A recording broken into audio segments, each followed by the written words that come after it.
Bon, on va peut-être passer au programme avec Emmanuel Bolewski. Je te laisse te présenter. Emmanuel Bolewski, donc moi je suis la partie hépatique du prélèvement multi-organes. Je travaille au CHU de Lille. Et donc on va commencer le cours, la masterclass par... Oui, c'est comme ça, Escape. On va commencer la masterclass par l'évaluation du donneur, qui est la première chose finalement que un chirurgien qui va faire un prélèvement multi-organes doit prendre en charge en amont, mais également quand il arrive sur le site de prélèvement. Alors, c'est l'évaluation du donneur. Parfait.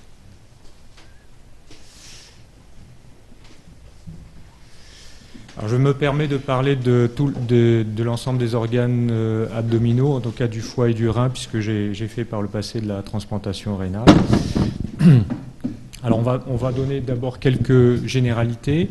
Il y a d'abord toutes les informations qu'on peut avoir en amont du prélèvement. Et ça, c'est une évaluation du donneur qui a été standardisée en France par l'Agence de biomédecine et qui est colligée dans cette fameuse base de données dont vous apprendrez à vous servir, qui s'appelle Crystal.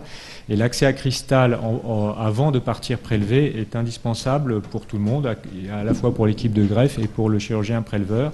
C'est là-dedans qu'on va retrouver les informations qui concernent les antécédents médicaux et chirurgicaux du donneur, les circonstances du décès, les modalités et également l'évaluation, toute l'évaluation biologique de tous les organes. Alors, il faut bien différencier ce qu'on va appeler l'acceptation du prélèvement, c'est-à-dire un donneur potentiel, un donneur sur lequel on va pouvoir pratiquer un prélèvement multi-organes parmi l'ensemble des donneurs recensés. Il y a à peu près 50% des donneurs recensés qui finalement seront prélevés. Et quelque chose qui est complètement à part, mais qui va se mener dans la démarche en parallèle, qui est l'allocation du greffon. Et ça dépend des organes, bien sûr, et ça dépend du matching avec le receveur. D'accord ? Donc, il y a le fait que le donneur va être prélevé, et le fait que sur un même sujet, on va pouvoir prélever plusieurs organes, et que chaque organe, ensuite, va être attribué. Alors, lors de l'arrivée sur le site de prélèvement, vous allez devoir, en principe, faire, avant l'incision, un examen clinique rapide, ou alors ça a été fait éventuellement par l'équipe locale, où vous allez inspecter, palper le ventre à la recherche d'une tumeur notamment, palper les bourses aussi, parce qu'un jour on va découvrir un cancer du testicule et chez un donneur dont les organes auront été greffés à un certain nombre de receveurs, ça va être un petit peu embêtant. Et éventuellement, ça se fait rarement, mais en principe on devrait faire un toucher rectal. Alors, quand on regarde les contre-indications au prélèvement multi-organes, vous voyez qu'en bleu ciel, ici, ce sont les donneurs qui sont prélevés. Donc, il y a à peu près la moitié des donneurs recensés en mort encéphalique qui ne sont pas prélevés. Alors, pour des raisons diverses, la majorité de ces raisons étant l'opposition qui est relayée par le témoignage des proches. Et dans un certain nombre de cas, il s'agit de contre-indications médicales et notamment liées aux antécédents du donneur. Alors quand on regarde cette proportion de contre-indications au prélèvement qui sont liées aux antécédents du donneur, qu'est-ce qu'on trouve ? On trouve majoritairement des pathologies malignes, donc des antécédents de cancer, et on trouve majoritairement un groupe qui est autres pathologies, donc des maladies qui contre-indiquent le prélèvement d'organes. Vous voyez que les infections finalement ne sont pas des causes fréquentes d'interruption d'une procédure de prélèvement multi-organes. Et puis on a d'autres circonstances, on va un petit peu les détailler. Alors, dans les contre-indications absolues qui sont décrites, qui sont rapportées par l'Agence de biomédecine, on a d'abord, il faut qu'il y ait un diagnostic de mort encéphalique. Autrement, il y a d'autres circonstances dans lesquelles on fait des prélèvements multi-organes sur des donneurs en mort non encéphalique, mais lorsqu'on s'intéresse à des sujets en mort encéphalique, il faut qu'il y ait un diagnostic, et donc il y a des règles qui déterminent la mort encéphalique que vous connaissez probablement, c'est-à-dire soit l'électroencéphalogramme, soit l'angiographie ou le scanner des 4 axes cérébraux. Il n'y a pas d'autre exploration possible en France, en tout cas. Et donc il ne faut pas s'appuyer sur des explorations qui n'ont pas été validées. Il faut avoir les comptes rendus de ce diagnostic de mort encéphalique. Alors ça, c'est pas trop votre job, ça a été fait normalement par les équipes de coordination, mais si on s'intéresse à développer le prélèvement multi-organes dans des endroits où il n'y en a pas, c'est quelque chose qu'il faudra bien établir. On ne peut pas faire de geste, y compris un prélèvement ganglionnaire du SCARPA, si le diagnostic de mort encéphalique n'a pas été établi et si on n'a pas débuté la procédure de prélèvement multi-organes. Il y a des contre-indications qui sont liées aux circonstances du décès. Donc, par exemple, les morts violentes, inexpliquées, peuvent être un obstacle médico-légal au prélèvement multi-organes. Alors, par le passé, c'était une cause qui pouvait être relativement fréquente. Ça nécessite l'intervention du procureur. Et actuellement, quand même, les procureurs sont assez souples et il n'y a pas beaucoup de contre-indications de prélèvement multi-organes parce qu'il y a des procédures à suivre. En général, il y a un médecin assermenté qui assiste à la procédure de prélèvement multi-organes, mais ça ne contre-indique pas le prélèvement. Il y a l'opposition, on l'a vu tout à l'heure. Donc la première chose, c'est une inscription au registre national des refus, puisqu'en France, c'est la règle. Hein, il faut refuser de donner pour ne pas être prélevé. Mais ce refus peut être lié par le témoignage de la famille. Et donc les coordinations ont l'obligation de recueillir le témoignage des proches avant de débuter une procédure de prélèvement multi-organes. Autrement, il ne peut pas se faire. Dans les infections, on a un certain nombre de maladies virales ou bactériennes qui pourraient contre-indiquer le prélèvement d'organes. Alors je l'ai mis ici pour en parler, mais ce ne sont pas des contre-indications absolues. Un donneur infecté par le virus de l'hépatite B, voire de l'hépatite C, ne sont pas des contre-indications. Il y a des protocoles dérogatoires qui sont très encadrés, qui nécessitent une évaluation, mais on peut greffer dans certains cas certains receveurs de certains organes avec, je ne vais pas rentrer dans le détail maintenant, avec des sujets infectés par le virus B ou C. En revanche, l'HIV et le HTLV sont des contre-indications absolues. Alors il peut y avoir aussi des maladies virales, bactériennes ou parasitaires relativement banales. Lorsqu'elles sont évolutives et lorsqu'elles ne sont pas contrôlées, il faut, en principe, ça contre-indique le prélèvement multi-organes. Et puis tout ce qui pourrait faire évoquer une maladie aux agents infectieux non conventionnels comme le prion. Les cancers, alors toute hémopathie maligne est une contre-indication au prélèvement d'organes. Et tout cancer, soit évolutif, traité mais évolutif, soit traité et en rémission mais depuis moins de 5 ans. Alors il y a une exception, ce sont certaines tumeurs cérébrales comme l'oligoastrocytome lorsqu'il est de grade 1 et 2 parce que dans les grades plus élevés il y a un potentiel métastatique qui contre-indique également de manière absolue le prélèvement multi-organes. Mais c'est le seul cancer éventuellement encore en place qui peut permettre le prélèvement multi-organes. Et puis des choses plus rares, donc des maladies de système évolutives qui peuvent être des contre-indications, alors cette fois quand même relatives, dépendant pour chaque organe de l'atteinte réelle de l'organe par la maladie de système. Et notamment pour le rein, on peut céder de la biopsie rénale et d'une biologie. Il y a des circonstances particulières qui peuvent rendre difficile la procédure de prélèvement, donc toxicomanie, une demande d'arrêt de soins par la famille. Alors ça, c'est en cours de discussion. Vous savez que maintenant, on est autorisé en France, dans certains centres, à prélever des donneurs en arrêt cardiaque et non pas en mort encéphalique au cours d'une procédure d'arrêt de soins. Donc c'est la catégorie qu'on appelle de Maastricht 3. Et on pourra le détailler un petit peu plus tard si vous le souhaitez. Lorsque le témoignage de la famille ne peut être établi, alors c'est le problème des patients dont l'identité n'est pas connue, et ça peut poser problème. Les femmes enceintes, c'est exceptionnel qu'on soit confronté à cette situation. Alors un problème particulier qui sont les polytransfusés. L'accident de la voie publique est une des causes de traumatisme de prélèvement multi-organes, donc c'est des malades qui sont souvent polytransfusés lorsqu'il y a plus d'une demi-masse sanguine. Alors attention parce qu'on peut fausser la détermination du groupe sanguin. Ce n'est pas une contre-indication absolue, mais en général, lorsque la détermination du groupe sanguin n'est pas très claire, ce sont des organes qui sont transplantés chez des receveurs universels, dont du groupe AB. Et pour certains organes seulement. Alors attention, parce que dans ces cas-là, également les polytransfusés, attention également à la fiabilité des sérologies, notamment la sérologie VIH. Alors chez tous les donneurs, en principe, c'est pas une obligation, mais c'est mieux, et en tout cas, a fortiori, s'il s'agit d'un donneur dit à critères élargis, c'est-à-dire un donneur âgé, un donneur diabétique, avec une hypertension artérielle, avec une créatinine un peu limite, les donneurs décédés de causes vasculaires, il est fortement recommandé de pratiquer un scanner corps entier qui permettra d'établir le statut vasculaire, parce qu'on fait quand même de la chirurgie vasculaire dans le prélèvement multi-organes, vous allez le voir, et vérifier l'absence de tumeur lorsqu'il y a des facteurs de risque. Voilà pour les généralités. Je vais parler donc de deux organes à l'étage abdominal, le foie et le rein.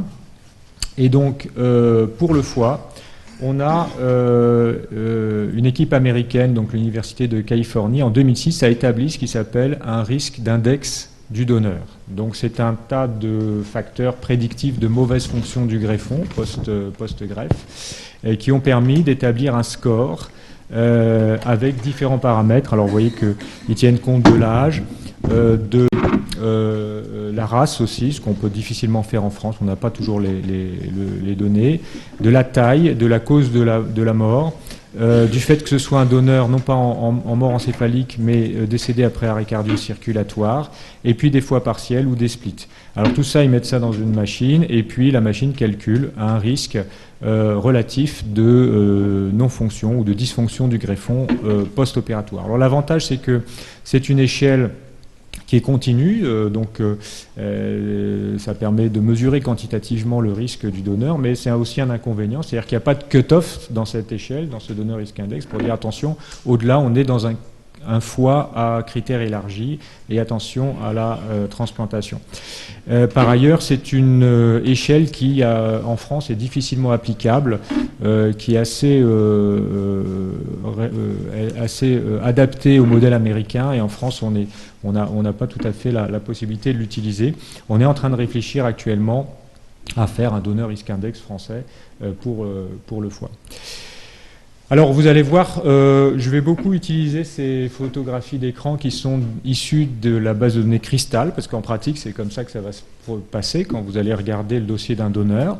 Vous allez examiner la base Crystal et vous allez y trouver un certain nombre de renseignements. Alors ce sont des vrais donneurs, vous voyez. Voilà déjà l'âge, 86 ans. Voilà ce qu'on peut proposer comme greffon hépatique. 51 kg, 1,59 m, donc une petite dame.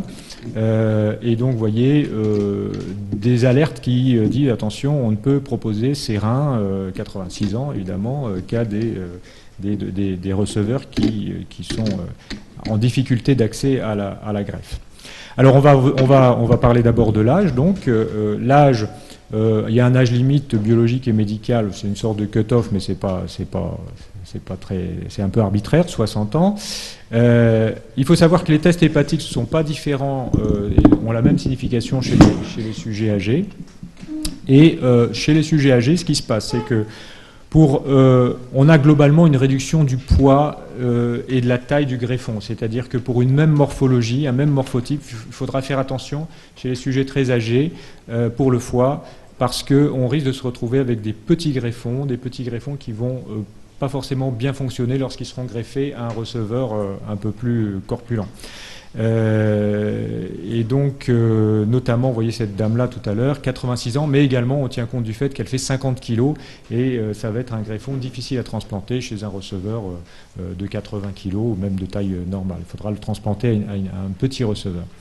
Ce qui se passe aussi dans le greffon âgé, c'est que le flux sanguin est diminué, donc la fonction est quand même un petit peu moins bonne. Et puis pour le chirurgien, attention à ces greffons âgés parce qu'ils sont extrêmement fragiles. Donc dans toutes les manipulations, les mobilisations du foie, lors de l'explantation, on va le voir tout à l'heure, il faudra faire attention au risque de décapsulation hépatique, qui est un risque fréquent dans le prélèvement du foie, en particulier chez les donneurs âgés. Alors vous voyez que l'âge est un facteur de risque, puisque dans le donneur risk index, on a un risque relatif qui augmente clairement avec l'âge, et ce de façon presque linéaire. Mais on a montré dans plusieurs publications qu'on peut prélever pour le foie des donneurs relativement âgés, vous voyez, 87 ans, 80 ans. Alors pourquoi ça marche comme ça, alors que la courbe de survie montre quand même, vous voyez les donneurs de 50 ans en pointillé, 50-59 en vert, il y a une gradation de la survie du greffon qui dépend de l'âge, mais les donneurs âgés sont au-dessus, curieusement. Et pourquoi ils sont au-dessus? Parce que ce sont des donneurs en fait qui sont hyper sélectionnés. Donc ils ont 80 ans, mais quand on les greffe, c'est parce qu'ils n'ont que ce facteur de risque. Ils n'ont pas de stéatose, ils n'ont pas de facteur de risque d'hépatopathie, etc., contrairement peut-être aux autres. Donc c'est pour ça qu'ils se comportent mieux, mais c'est quand même à prendre avec beaucoup de précautions. Donc l'âge est un facteur de risque pour le greffon. Si c'est isolé, ça donne des bons résultats. Si l'ischémie froide est courte, alors il faut certainement choisir bien son receveur. On a pendant longtemps évité de greffer ces greffons âgés chez des patients qui étaient infectés par le virus C, dont l'indication était une cirrhose virale C, parce que le développement de la fibrose secondaire à la transplantation, la récidive de l'hépatite C était plus grave lorsqu'il s'agissait d'un donneur âgé, d'un greffon âgé. Maintenant, ça va peut-être changer avec les nouveaux antiviraux, comme vous le savez. On aura peut-être plus cette précaution à prendre. Alors regardez cette page cristal, c'est toujours la même donneuse. Cette dame, malheureusement pour elle, est décédée de cause vasculaire. Alors ça, c'est quelque chose qu'il faudra prendre en compte, la cause du décès. La cause du décès, parce que vous voyez que la majorité actuellement, c'était en 2014, mais c'est toujours le cas actuellement, les 2/3 des causes de décès sont d'origine vasculaire. Il y a moins, heureusement, il y a moins d'accidents de la route, il y a moins de pathologies traumatiques, en tout cas en France. Les autres causes sont plus rares. Alors les décès de causes vasculaires sont les décès les plus fréquents, et les conséquences sur le greffon, c'est que ce sont des greffons plus fragiles, plus pathologiques, parce que du fait de cette cause du décès, le donneur va être diabétique, va être hypertendu, etc.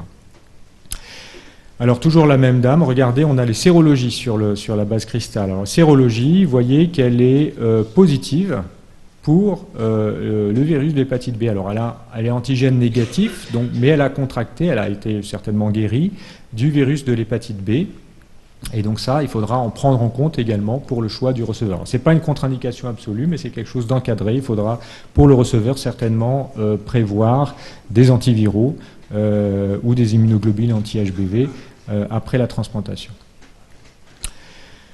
Alors ça, c'est un autre donneur, 59 ans, et il est plus jeune, donc a priori de meilleurs greffons, mais il fait 100 kg pour 1m85, c'était une armoire à glace. Hein, et chez ce donneur-là, on va regarder un petit peu l'effet du poids, l'effet notamment de l'indice de masse corporelle.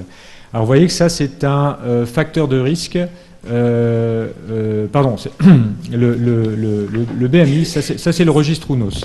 Le BMI n'a pas été, n'a pas montré qu'il était un facteur de risque de non-fonction primaire ou de retransplantation précoce après la transplantation hépatique. On est dans la transplantation hépatique. BMI du donneur. Donc les études, y compris les études de registre, n'ont pas montré de différence de survie selon le BMI du donneur. Ça a été également montré lors de la conférence de consensus sur les donneurs à critères élargis à Paris. Dans les facteurs qui ressortent, on avait des facteurs comme l'âge qui étaient des facteurs de risque, mais pas le BMI. Alors, dans le Donor Risk Index, d'ailleurs, curieusement, il n'y a pas le BMI. Il y a la taille du donneur, mais il n'y a pas le BMI, probablement parce qu'on a montré depuis longtemps que le BMI n'était pas un facteur de risque d'échec de la transplantation. Et notamment, il n'y avait pas la stéatose, mais ça, c'est expliqué par le fait que les Américains font beaucoup moins souvent que nous des biopsies hépatiques. Alors, le BMI n'est pas un facteur de risque, mais quand même, lorsqu'on s'intéresse non pas au BMI en soi, mais à des donneurs en syndrome métabolique, vous voyez, lorsqu'on prend des donneurs, alors ça ne représente pas beaucoup, hein, mais qui ont à la fois un BMI élevé et puis également lorsqu'on les transplante à des receveurs de petits poids, c'est-à-dire que lorsque le ratio entre le poids du foie et le poids du receveur est important, on commence à avoir des complications qui ne sont pas des complications du greffon, mais qui vont être des complications générales, et notamment des complications pulmonaires. Alors ça s'explique très très bien lorsque vous voyez, je vais aller un petit peu vite, lorsque vous voyez ce scanner et qu'on transplante des gros foies à des petits receveurs. C'est une étude que Paul Brousse avait menée sur des transplantations où le ratio des poids était supérieur à 2,5%. Eh bien, ces donneurs font des complications pulmonaires avec notamment des insuffisances respiratoires aiguës qui étaient plus importantes. Et des complications également pariétales. Alors, quel est le devenir du foie finalement quand tout se passe bien? Vous voyez qu'au fil du temps, le foie va récupérer une taille, il va s'adapter à l'hypocondre droit du receveur, mais pendant quelques semaines, quelques mois, ça peut poser des problèmes. Alors, ce donneur-là, il n'a pas qu'un BMI élevé, il est alcoolique. Vous voyez, alcoolisme, oui. On ne sait pas très bien combien il consommait. Et donc, ça peut poser à la fois le diabète, le surpoids et l'alcool. Ça peut poser des problèmes de stéatose, comme on va le voir tout à l'heure.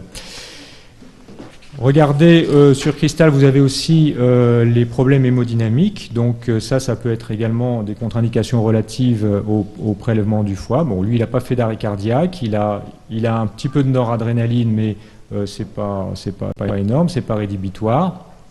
On va passer vite. Et regardez en ce qui concerne l'évaluation de la stéatose.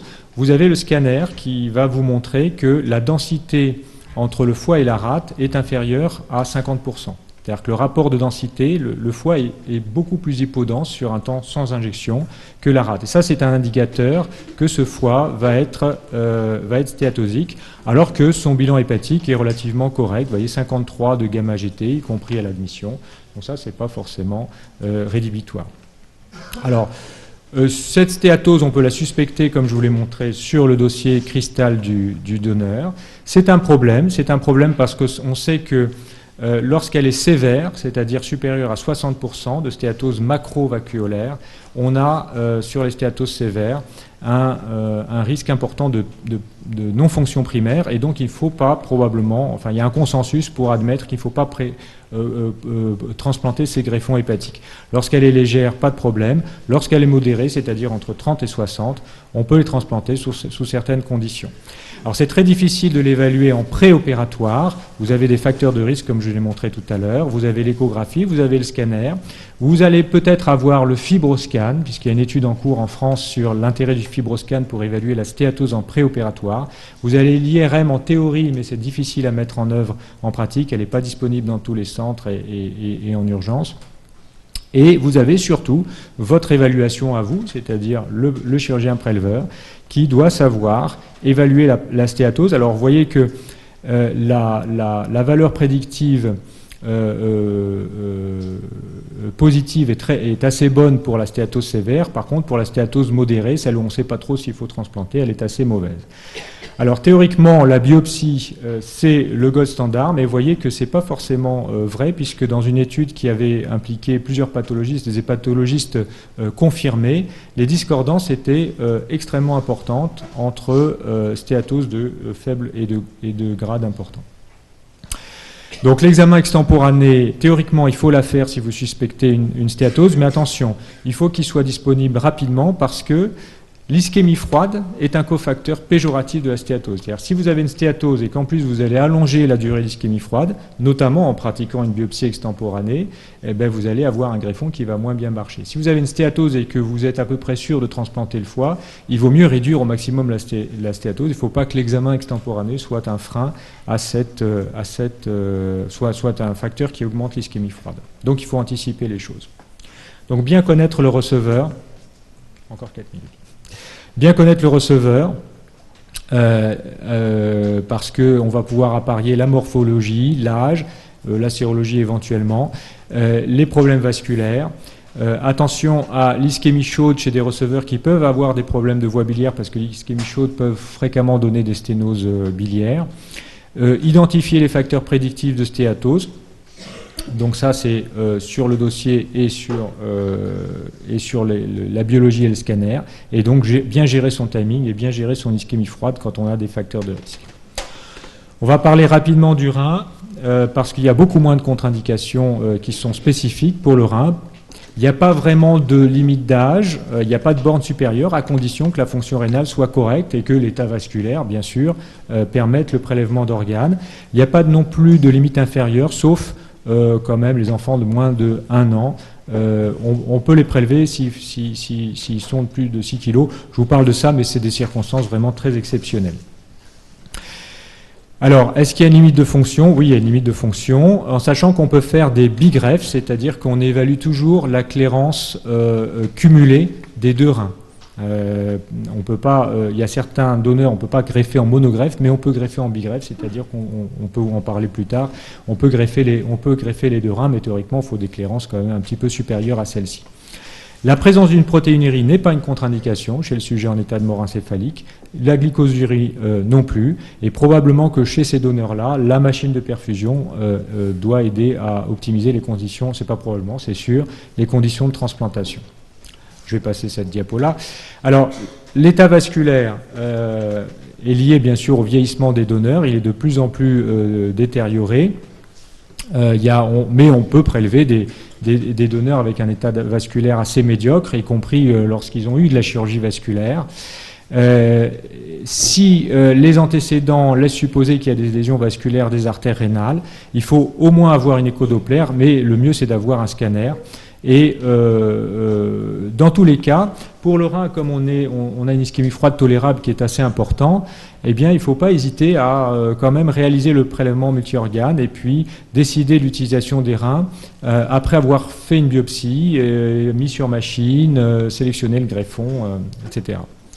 Les variations anatomiques permettent le plus souvent de réaliser un prélèvement rénal. Il n'y a pas de limite de nombre d'artères ou de veines ou d'urtères. Hein.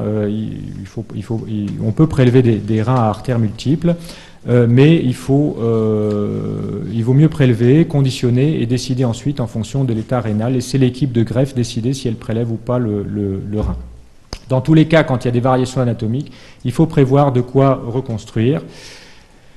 Les incidents péropératoires ne sont pas forcément une contre-indication au prélèvement d'organes. Même s'il y a un arrêt cardio-circulatoire, on a les machines derrière pour les reconditionner. On peut relaver les reins aussi sur la back table.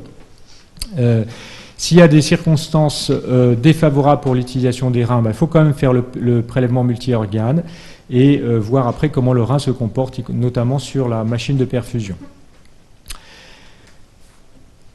Alors voilà par exemple un rein qui avait des artères multiples, vous voyez, on a pu le greffer après, alors ça nécessite des reconstructions vasculaires, mais on a pu le greffer, et puis il a très bien marché, on a pu le réimplanter.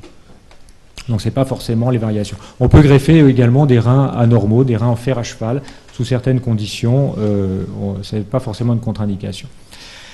Alors, la fonction globale pour le rein, c'est plus de 30 mm par minute pour les deux reins, donc à ce moment-là, ça nécessite de faire une bigreffe, et sinon c'est 60 ml par minute.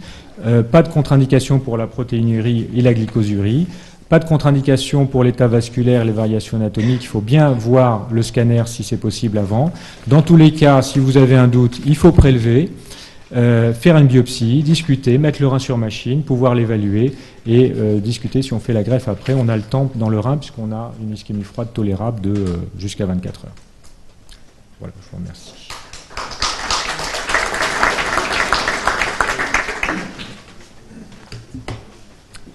Est-ce que vous avez des questions sur cette partie ? Allez.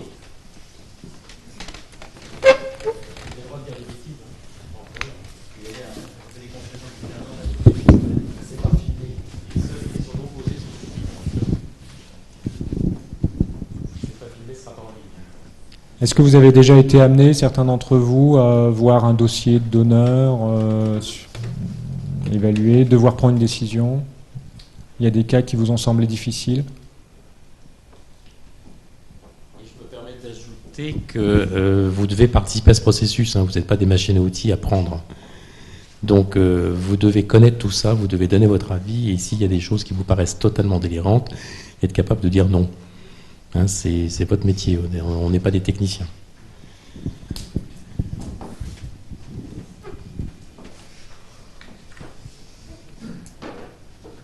Ah.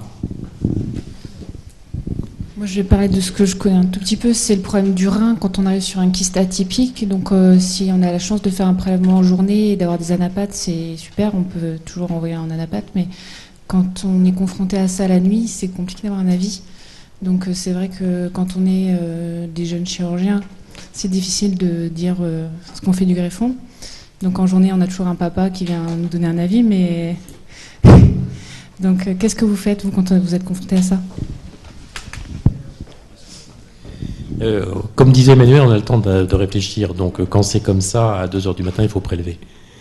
on se pose pas de questions, on prélève. Alors maintenant, on évolue de plus en plus vers le scanner avant. Donc on n'a pas mis le topo radio parce qu'on peut pas tout mettre, mais on traite cet aspect-là de la question à l'école. Et généralement, on est de moins en moins dépourvu. Alors après, il y a un certain nombre de choses qu'on peut apprendre avec le temps. Notamment, on est capable de repérer un infarctus d'une tumeur à l'œil. Ça se fait macroscopiquement. Donc ça, c'est des choses qu'on apprend. Et un des objectifs de l'école, c'est de créer une banque d'images qui soit disponible pour tout le monde, parce que quand on a ces images-là sous les yeux, on les reconnaît assez facilement. Mais donc, sur ton kyste atypique à 2h du matin, tu prélèves. Alors, la grosse question, c'est de prévenir tout de suite les autres équipes qui doivent greffer dans des délais rapides, le cœur, le foie. Et pour eux, ça va être une balance bénéfice-risque. Alors sur un petit kyste atypique qui pourrait être un cellule claire, quand on a une indication vitale de l'autre côté de cœur par exemple, la décision est vite prise. Mais donc là, dans l'immédiat, votre réflexe à vous, c'est de prélever. Juste un petit commentaire sur les extampos des lésions tumorales découvertes en péropératoire.